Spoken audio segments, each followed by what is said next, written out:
Chapter 1. Didn't I tell you love working here? Nita Hansen peered at her friend over the top of the counter and immediately pointed out two gigantic muffins in the glass display case. I want those, and be sure to take out the calories. Trish Summerfield smiled and reached for a paper bag. You just want to make me fat. That's why you got me this job at the eatery instead of at one of the shops, so I'd get too big for all my clothes. Right, and then you can give them all to me, especially the red sweater with the dark blue trim. Nita tossed her head, her short blonde hair falling back perfectly around her pretty face. Anyway, I know a food court's not particularly glamorous, but this was the only job opening I knew about. And anyway, you wouldn't want to be working in my store today, I promise you. No, Trish popped the muffins into the sack and handed them to her friend, pausing a moment to ponder the register. I'm telling you, weird things happen at this mall. Nita shook her head. Gives me the creeps. What weird things? You can't tell anyone. Nita leaned closer and lowered her voice. I'm not even supposed to be saying this because they don't like rumors getting started around here. They're always afraid it'll scare off customers. Trish nodded and handed Nita her change. Okay, I get to work this afternoon, right? Nita opened the bag and pulled out one of the muffins, prying a walnut loose with one perfectly manicured fingernail. So Pat, she's my manager, tells me she got a call this morning. Before the mall even opened, the store was unlocked. The doors weren't even closed. You're kidding, Trish frowned back at her. Were you robbed? No, that's just it. The money was still in the register. Freda, she was supposed to stay late and close last night, hadn't cleaned up or counted the drawer or anything. So what happened? Did she just leave? No one knows. I was off yesterday, but the night before, she and Pat had this huge fight, so the first thing I think of is that she's trying to get back at Pat, right? But nobody can even find Freda to ask her what happened. What do you mean, they can't find her? I mean, she's not at her house. I guess some neighbor said she was supposed to leave on a trip last night after work, but he doesn't know where she is or when she'll be back. Trish glanced back over her shoulder and straightened up. I have to go. My manager is giving me the evil eye. I've heard about her. Nita made a face. What's her name again? And is she as mean as everyone says she is? Her name's Bethany, and she is mean, Trish sighed. She's been giving me a bad time ever since I started working here. How come? Nita turned to stare, but Trish pushed her gently away. Don't get me in trouble. She must just have this thing about new employees or something. I can't figure it out. Maybe she thinks you're after her job. Right. My all-consuming, burning passion in life is to be the full-time manager of Muffin Mania. As they both broke into giggles, Nita grabbed Trish's arm and pointed toward Pizza Park, several cubicles away. Look, he's here today. How can you stand the excitement? Will you stop? Trish forced Nita's hand from her sleeve and slammed it down on the counter. Nothing like being obvious. I never have trouble remembering his name, Nita sighed. Storm Reynolds. With a name like that, he should be in the movies. With you as his leading lady, I suppose. Nita kept starring. He is so gorgeous. I know. And he's looking right at you. He is not. Yes, he is. As Trish shook her head insistently, Nita gave her a shove, forcing her to take a reluctant peek at the object of their conversation. He was tall, well over 6 feet, and slender, but well built, with broad shoulders and leanly muscled forearms. As he leaned forward to slide some trays of pizza into the ovens, his thick dark hair fell over his forehead, and a fine sheen of sweat shone across his high cheekbones. He straightened up, wiping one arm casually across his face, and as Trish continued to watch him, he suddenly glanced at her and winked, the corners of his mouth lifting in an amused smile. Oh no, he saw me. Flustered, Trish turned back to Nita and gave her a shove. Go on, get out of here.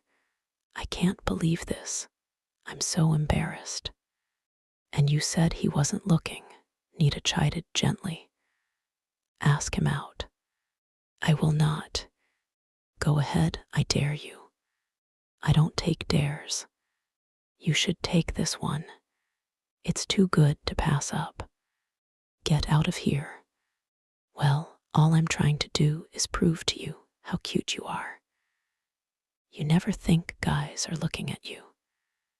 And I notice guys looking at you all the time. Oh, Nita, will you please?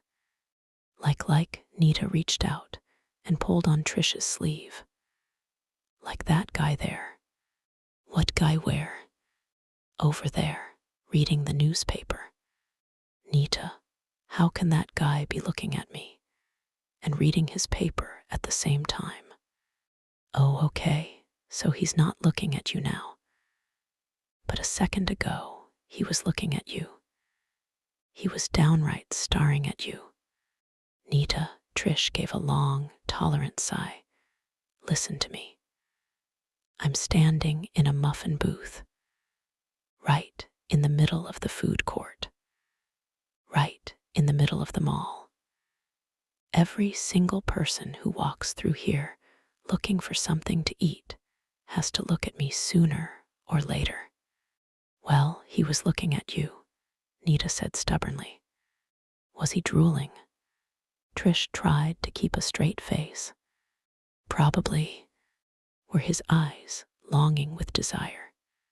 I don't know. He had sunglasses on. Well, that makes a lot of sense, Nita. And that's definitely the kind of guy I've always dreamed about. One who sits inside and reads his paper with sunglasses on.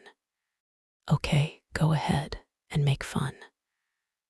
But when he turns out to be some famous celebrity who doesn't want to be mobbed, and he goes back to his billion-dollar mansion all alone 'cause you snubbed him, don't blame me. I promise I won't. Trish glanced around surreptitiously and sneaked another muffin into Nita's bag. Flattery will get you everywhere. Now go back to work. You'll be sorry. Nita shook her head in mock sympathy, folding down the top of her bag, backing away from the counter. When you find out I'm right, you'll just be the sorriest girl in the world 'cause you snubbed that guy behind the paper. And you'll be sorry if you get fired. Come get me for dinner. I can go anytime. Okay, see you later. As Nita walked off, Trish busied herself wiping off the counter, only stopping to look up again when she felt someone tap her firmly on the arm. You're here to work, not to socialize, Bethany said crisply. I suggest you concentrate on your job and not on your friends.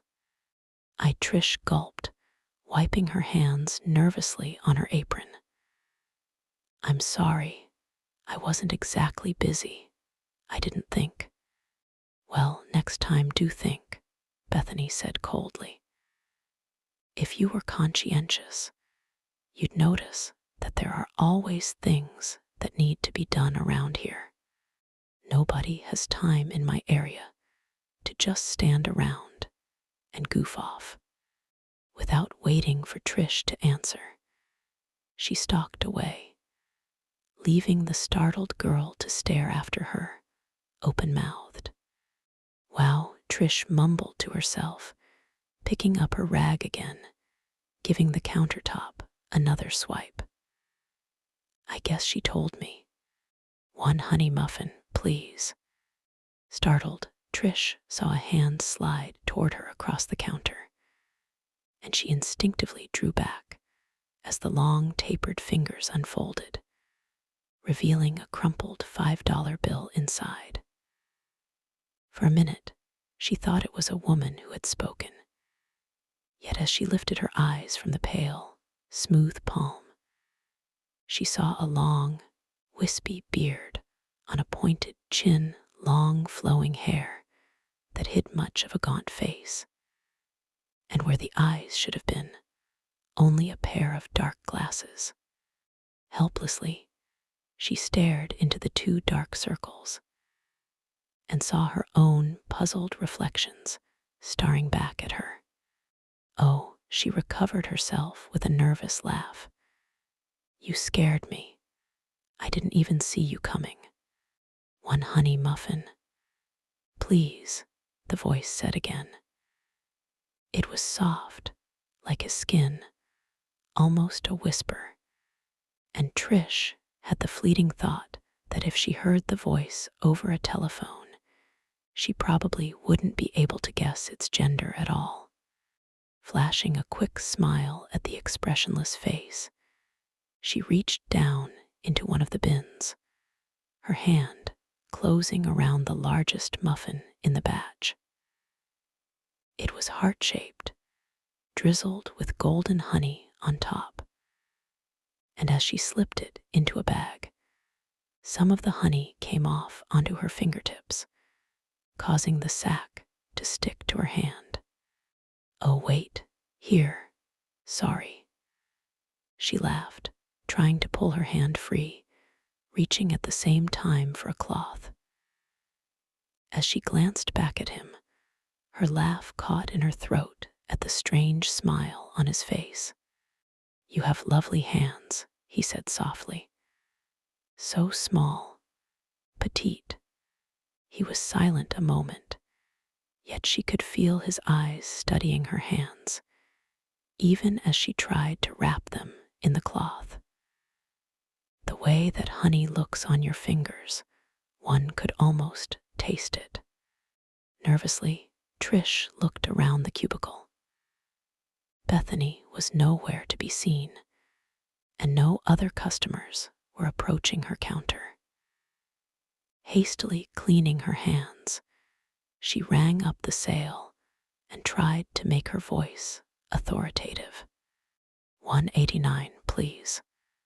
His palms still lay flat on the countertop, the money still waiting to be taken. For one instant, Trish was almost afraid to touch it. Then, giving herself a stern mental shake, she jerked it from his hand and began pulling change from the register. 311, sir, she said briskly. She counted it out onto the counter. It lay there for a long moment. Then slowly his hand shifted, the fingers curling around the bills and coins, sliding them to the edge, sliding them into the pocket of his coat. Thank you, he whispered. You'll see me again. He started away, paused for a second, then turned slightly, looking back at her over his shoulder. Trish busied herself with the baker's rack at the rear of the stand, and when she finally turned around again, he had gone. Immensely relieved, she sagged back against the wall, putting one hand to her heart. There been something so unsettling about that man, something so weirdly different, and she suddenly realized she was shaking. She was sure he'd left the eatery, yet she could still see him, the dark, blank circles where his eyes should have been, the unusual ash-gray color of his hair and beard. Just a crazy, she argued to herself. Just your usual eccentric customer. Nothing to get upset about.